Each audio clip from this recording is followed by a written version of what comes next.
नमस्कार मैत्रिणींनो, आपण आता शेवगाच्या शेंगा करणार आहोत गावरान पद्धतीच्या. त्याच्यासाठी असा मसाला तयार करून घेतला.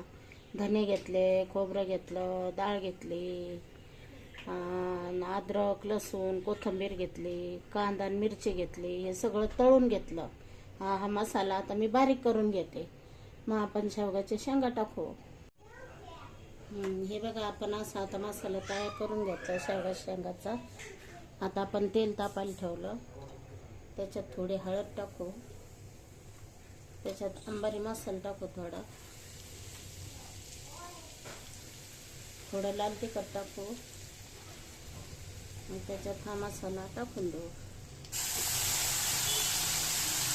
त्याच्यात अद्रक, लसूण, कोथिंबीर,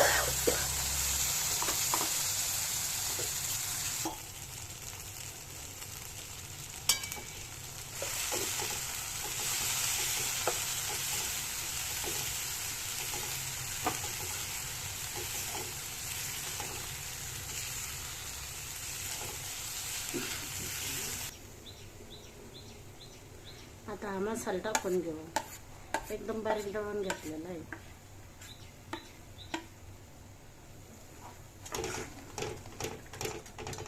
आता आपण याच्यात शेवगा शेंगा टाकू.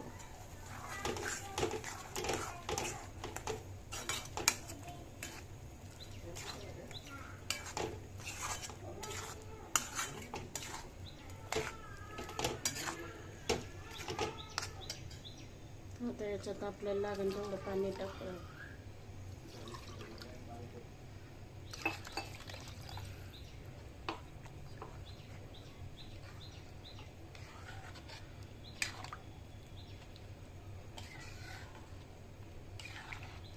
अशा प्रकारे आपल्याला शेवगाची भाजी तयार आहे काळ्या मसाल्यातील. व्हिडिओ आवडल्यास लाईक करा, शेअर करा.